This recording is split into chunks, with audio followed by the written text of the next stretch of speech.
Hi everybody, this is Blossom, and today we have the next Ogham. This time we talk about the ivy, and I'm inside again. I really wanted to go outside, but the weather is not so great at the moment. I looked at the forecast and it will be very rainy the next days, so I try to have outdoor shots, but for this Ogham I'm just comfy at home with a cup of tea, and yeah, that's it. So for the ivy we can find Gort in the tree calendar from September the 30th till October 27. The letter is G. The animals associated with it is bull or swan. The color for this Ogham is sky blue, and the flower is woody nightshade. Now let's go into the lore and legends. Gort is also represented by grass, green pasture. So here pasture means dwellings or habitations, or cornfields. When we look up greener pastures in the dictionary, it refers to a new place or activity that offers new opportunities. It can also mean to change homes or to move, which brings us already an understanding for this Ogham. John Matthews in the Celtic Shaman states that the word Ogham, phrase sweetest of grass, can be interpreted as meaning satisfaction. Ivy does appear within Celtic literature with two different faces. On one hand, it is associated with poverty, death and decay. Just have a look how quick ivy covers ruins, and it is also a very invasive plant. But on the other hand, it can be found in folklore as a powerful magical herb. Ivy is often identified with immortality, resurrection and rebirth. Due to the ivy's spiral growth, it is also often connected with wild or fey characters. The spiral growth is very significant for this Ogham, and however you want to work with this Ogham in magical ways or in meditation, or even if you just do divination, always remember the ivy's spirit growth. In the Celtic tradition, ivy is sacred to the goddess Rod. I'm not sure about how you pronounce it, so please bear with me. And she is also associated with the moon and stars, as well as the ever-rotating wheel of the year. Her dwelling is the axis mundi, the spiral castle about which the stars turn, which can be seen in the ivy's spiraling growth, especially in its unfurling tendrils. And here we have a representation of the goddess Rod, I'm not sure, from the Fairy Enchantments Oracle, and this was actually my card of the day. So I didn't want to do this video today, but yeah, it just, you know, when I saw this card I thought, well, go ahead, do it. I love this card. Alright, let me just take a sip. This is some yummy tea. Alright, ivy is feminine in nature and ruled by the moon. As such, it was worn in the old days by a girl for the winter solstice as a crown, while a boy was wearing a holly crown to represent the sun, the male aspect. They were paraded about the villages, poetically satirizing each other in a formalized battle of the sexes. The boy symbolized the Holly King, lord of the underworld, and counterpart to Summer's O-King. The ivy was given to the girl as a symbol of the goddess of the green world, and also perhaps the fairy queen, whose fertilizing power is never diminished. The ivy is an ideal representation of goddess energy at this time, as ivy flowers in autumn and seeds over winter into springtime, revealing its extra potent life force and its goddess-like ability to be fertile through the winter months. The use of the holly and the ivy at these festivals was also to signify to burgeoning sexuality that would ensure the fertility of the coming year, and this sexual energy can also be seen in the ivy's entwining and embracing growth. Ivy looks to others for its support, interweaving and making stronger connection as it grows, giving strength and protection in return. Ivy usually knows how to give and how to take, and the connection that it makes in its early days will last for years, often for life, although it needs watching as it can become bossy, a lesson of friendships. Ivy was in high esteem among the Asians.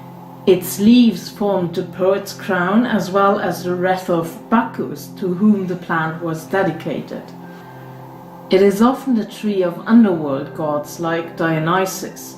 For the Celts, this is Bran. Bran is one of the father figure gods and a giant. It is thought that when he lay down over a river, an army could march across him. He is also king of the underworld and watches over the treasures of dawn.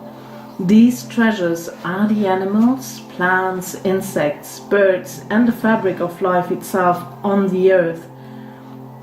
For dawn is one of the names of the mother. So Bran is a king in the Celtic sense, in that he was guardian to and of the goddess, and he's also the god of bards. If you hear something weird, it's just my dog snoring.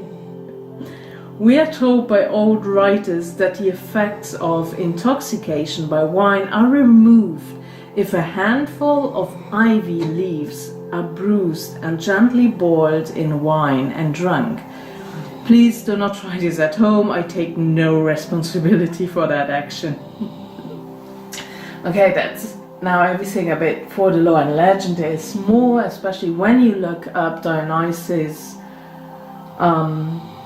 then you find more about Bran. We talked about in the Ogham already about Bran. And now we move on to the magical uses, but I will take another sip. Don't worry, I edit. Okay, so for the magical uses. Ivy both supports and is supportive. It binds together and unites. When ivy grows on its own along the ground, it is far weaker than when it climbs and grows in union with other plants.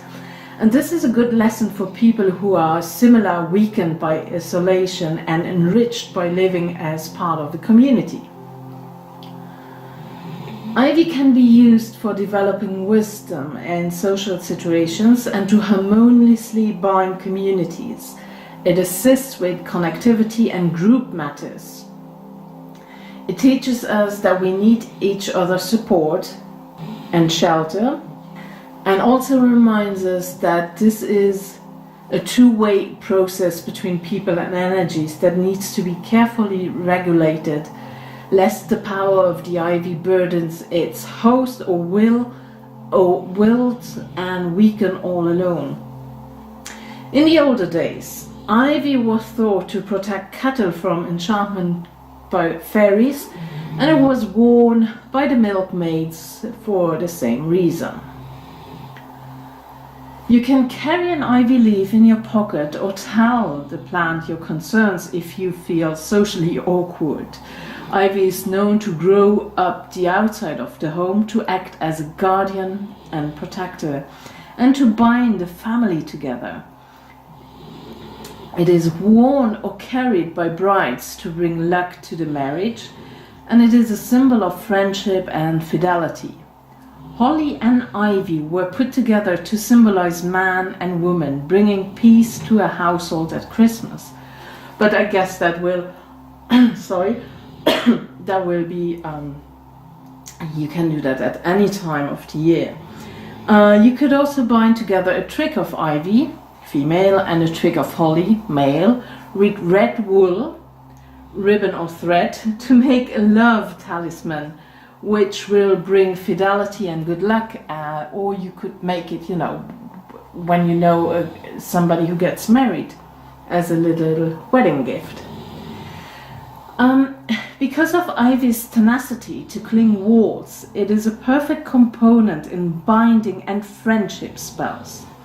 In England, it was once believed that if ivy refused to grow on a grave, it meant the soul was unhappy in its other world.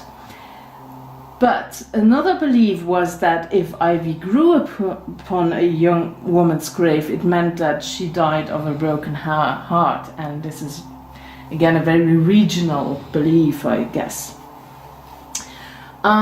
You can also use ivy to connect with the goddess Arianrod, here again, and her spiral castle of stellar wisdom. To do so, use ivy to cast a circle in her name, journey in vision to seek her wisdom or seasonal understanding and astrological insights, as well as how to become a greater networker in order to achieve your goals. Now for healing. So I'm just saying that because, again, I don't want to take responsibility. Be aware that ivy is commonly considered poisonous, so be careful and use common sense when you work with this plant. As a vibrational essence, it can give us a sense of adventure in enjoying being earthly beings. It can help us to attune to the earth and to become grounded. It can also help those who are clingy or those who suffer from separation anxiety. It helps with letting go in life and giving loved ones enough space and freedom, as well as giving this to yourself, because sometimes we forget ourselves and we are just there for the other, but we don't allow ourselves that freedom. It is also good for learning to give and receive support. The essence can also be used by adults who move back home, or by those who are afraid to move forward. It is also good for those with energy gaps that have shut off the flow of the supple bodies. It helps people discover that being around like-minded others can be comforting. This helps bring out one's finer qualities and allows one to feel more self-confident.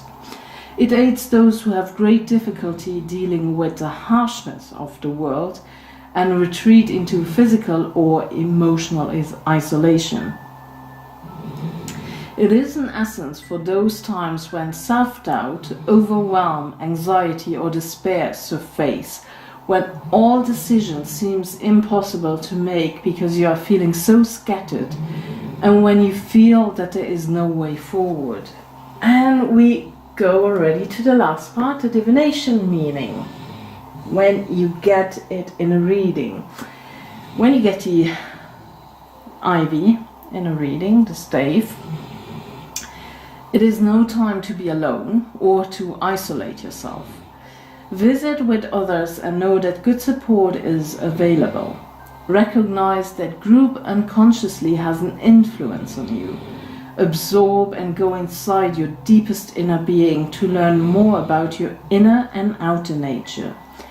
Enter group associations happily and assist others in their spiritual journeys, and they assist in yours. We are all intertwined as the leaves of the ivy. Their success is yours and vice versa.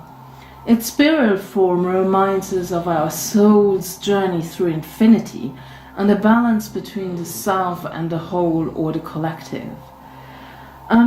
It could also indicate that we are holding on too tightly and that we are smothering others. Ivy reminds us that we are safe to go with the flow and that love and connection is our greatest gift. As ivy is sacred to the gods of revelry and the wild, it reminds us of our natural selves and inheritance, to find our place among people and the universe as a whole. As we saw before, ivy is sacred to the moon goddess, and as such it reminds us of her gentle, all-embracing side that understands the subtleties of the human journey. See yourself and others with compassion. We will never be able to fully understand the true mystery of life, as much as we try. It is a journey without an end, and a question without an answer, and all we can do is appreciate the effects of the unknown and unknowable upon us, and value ourselves and each other as humans who are being and becoming, rather than a finished, perfect creation. Through compassion and acceptance of our human condition, we are able to unite us all. And that's it already for the ivy.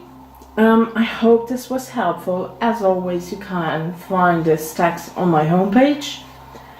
Thank you so much for watching. Much love and blessings, and bye bye.